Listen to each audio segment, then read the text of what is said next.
that we run. We run a whole series of it. You guys got my video, Rhett? You good? Yep. Okay. Just making sure we're good to go. So we run about a 4-play series off of this. So we're going to talk about our power.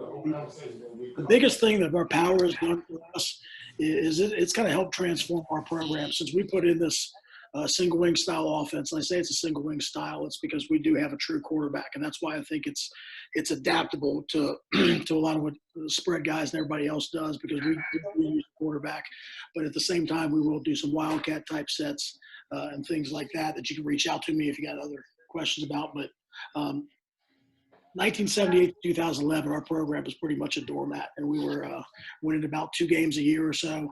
And then when I took over as head coach in 2012, we kind of went into the double wing for a little bit, and then we kind of got to the single wing just to be a little bit different, because we didn't have the type of athletes that everybody else did. And then when we got those type of athletes, we turned out to be pretty good.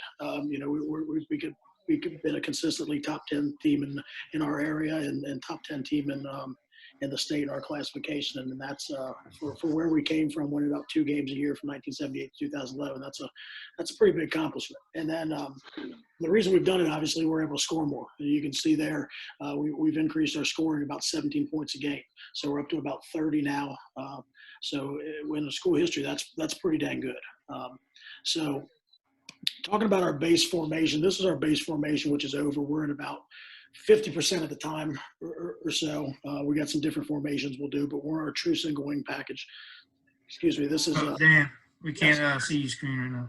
We can see you, but not your screen. Oh, okay. I thought, Rhett, I asked you that, man. I thought you had it. My bad. Yeah, I misunderstood. That's okay. See you. All right, you got me now? It's coming up.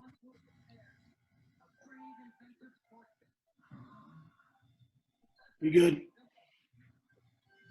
Says sharing is paused. Bring window to the front. Stop share. Hold on a minute. All right, try this again. Share. There we go, Coach. Sorry about that. So this is our base formation, which we call over. We're in about 50% of the time or so when we're running our true single wing stuff. As you can see, we do have a quarterback, but and our halfback's offset to the right. Or to the left. We only run this formation to the right. We're pretty right-handed, and we're okay with that because we like to get our kids reps on doing what they do. And like I said, we will go multiple formations, but when we go power, we're going to go to the right. Our line is we want them as far off the ball as possible. Helps take on stunts, and people can't. It helps us from when we get cut. Teams that try to cut us on the front line helps us avoid that and gives us a little bit of space. The thing that's unique to us that we have this sniffer back here. He normally aligns anywhere from the A gap to the B gap, depending on the alignment and the kid and the play. But we want him up there really, really tight. And something I forgot to talk about with our line is our line splits are usually at biggest they're about a foot. So we get in there pretty tight, and we're going to mash people. We like to play in the phone booth per se.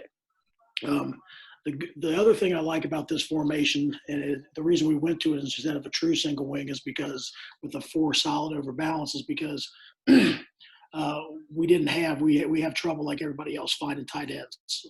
So in the past, this tight end on the backside sometimes has been an extra lineman, and then we have had some wideouts. So when you're in this formation, a lot of times, as you can probably imagine, you're going to get one-on-one a lot. So we can throw a quick game out there and let our receivers do work on the outside, or either going vertical or running hitches if they're playing off. So pretty simple passing game, but we're going to talk about power. We're also going to show you I want to go over the three different ways that we run power. So I got stats from 2015 because that was before I had kids and I had time to run all the stats and stuff. We kind of view power as our left jab, and we want to get 4 yards on it. And sometimes we think we're going to break it through. But we ran it for a 6.5 yards per carry in 2015, and we run it multiple ways, and we'll window dress it and this and that. But the base ways I'm going to show you. So when we run our power, going over our rules, our front side is basically is just going to block down. We're on domino block, and we're on a track. And we've tinkered with gap on down and different things like that, gap down backer. But the one thing that I do not like when I'm calling plays is being off track, as most people. And one of the things when you go gap down backer or something, and you're getting double teams, you can kind of open yourself up sometimes for run throughs, and that just really scares me because we end up getting off track. So I want to be gap sound, and by blocking everybody down, we're able to do that. So those front side guys are just blocking down. We're going to kick out with this fullback. The first man head up to outside of the offensive or outside tackle. So we're going to go ahead and kick that guy, and we want to get him up in there and kick him out. So we are going to make sure this 3 back here is getting up into the line. That's a key for him. He's kind of we tell him take a banana step. He's got to get up in the line and have faith that his guys are going to be gone. If because of the angle, if we go straight at the defensive end, a lot of times we're going to be outside of him. So we've got to make sure that guy banana steps and gets up in the line. If that guy crashes, obviously we're going to log, or then obviously we'd open up our sweep play if that guy wants to crash hard. But we're going to try to dig that guy out no matter what, unless we have to log. Our backside guard is going to power pull, basically a skip pull. We're not too picky on it. We've had pretty much a new guard every year that I've been there. That's kind of been the last guy because we've been able to find when we've taken converted fullbacks and linebackers and different things and put them there. So as long as they're getting fast the whole, we're good. But in the perfect world, we do want a skip pull with our shoulders downhill. Backside tight ends, just going to cut off. Got to communicate with the center in case he gets a 3 or even a 2 to say who's going to get who. Since the center's back blocking, we obviously don't want to double team on the backside.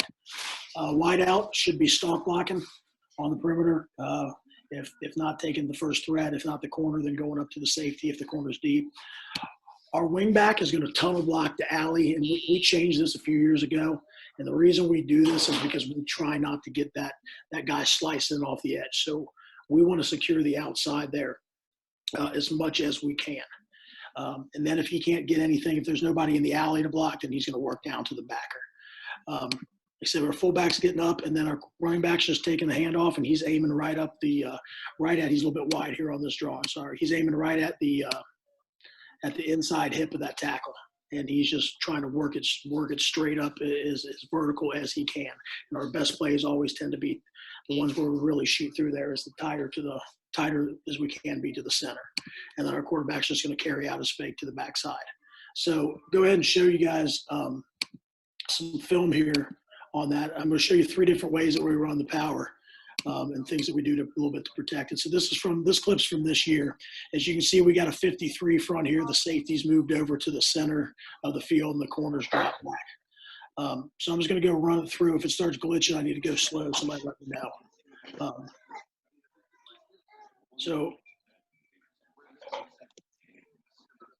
And we try to get as many guys, like I said, to the hole. If you notice here, the good thing that happens on this play, our wing back, when he gets outside, he goes to try to go to the alley, and then he's going to try to come back inside. This defensive end, who's playing a wide 5, goes with him. He's playing a 9, not a 5, sorry. Is going to go with him and end up taking himself out of play. Our fullback does a good job of getting to the line, nobody being there, and then he's going to work up vertical. We're going to end up getting a little bit of a double team here and then work off, even though we tell our guys to protect down. If there's nobody in their gap, we let them go ahead and put their outside arm out to help with the double team. So, like I said, it gives us about 12 yards here on a first down, and it helps us keep staying ahead of the chains. And our guy just gets tripped up a little bit there. So we could have had a little bit bigger play. But we do a pretty good job here on this play of everybody doing their job. Guard does a good job. You can see there. He gets his shoulders a little bit downfield right there, you can see. But then immediately gets him back upfield. So even though he got his shoulders turned, we're okay because he does get downfield pretty fast. So like I said, this is our jab, and we run this quite a bit. The second way I'm going to show you, we haven't run as much this year, but we ran a lot of in 2015 and in 2016, 2017, where we had a much more athletic slot back. So we would just basically pre-snap this, and we're just looking at numbers over here. So the last time we ran it, we did end up just covering up our tight end because our tight end was not nearly as good of a blocker as our outside tackle. So we went ahead and kept everything the same because we weren't getting as much of a push. But in the past, we've gone and we've had the tight end over here, so they've got to stay balanced to us and respect the pass threat on the strong side. So basically, just flipping the outside tackle and the tight end in our outside, in our overbalance formation. So everybody else is just running power. And then the only thing I tell the quarterback is this: is if you can throw it to the B to our slot, can he get 5 yards? And if he can get 5 yards, throw it to him. If he can't get 5 yards, run the ball off, hand the ball off. And there's obviously a little bit more that goes into that when we watch film and stuff, but that's pretty much how I started teaching that when we first started going to this because I didn't know any better. So the thing you can see there is if there's two ways they can take this away is number one, they can put 3 over 2, or the second way they can take away the bubble is by playing press man. If they play 3 over 2, you've got great numbers in the box. And if they come up and play press man, you should be able to hurt them on quick game. So show you our 24 power here out of our trade formation. You can see this team has got the 3 over 2, so we've got positive numbers in the box. So we know that we're going to go ahead and run the ball.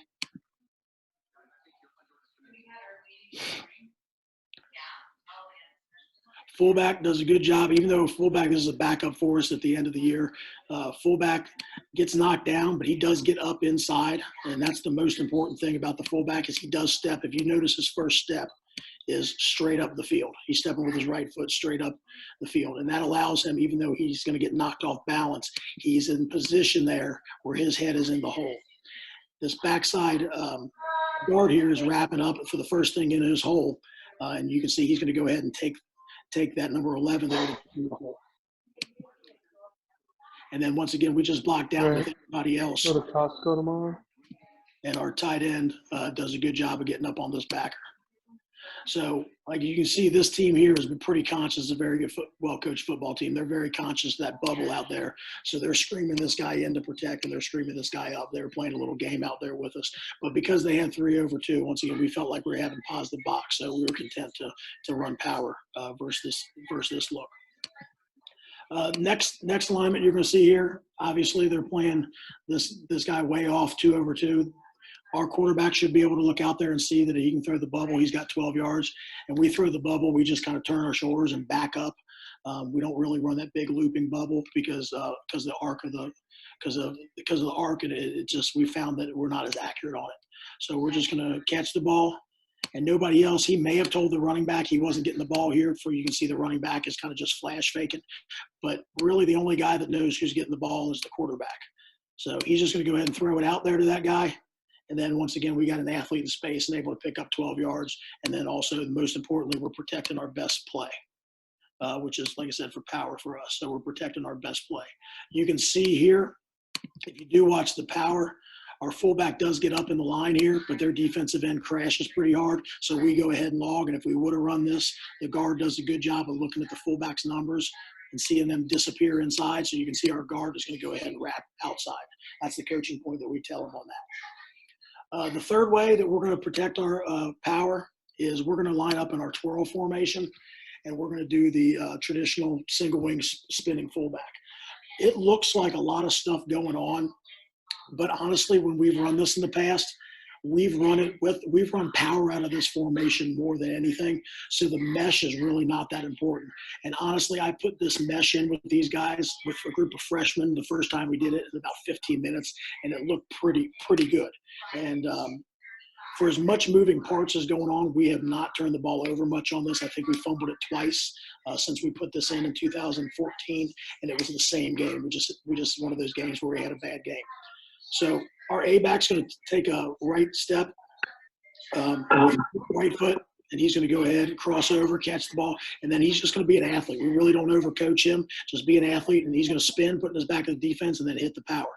The B-back, the wing back, we tell him to line up wherever he needs to get to, and then he's going to mesh behind there. He's the second guy coming in, and the quarterback is going to come in, or we can put in another running back in there.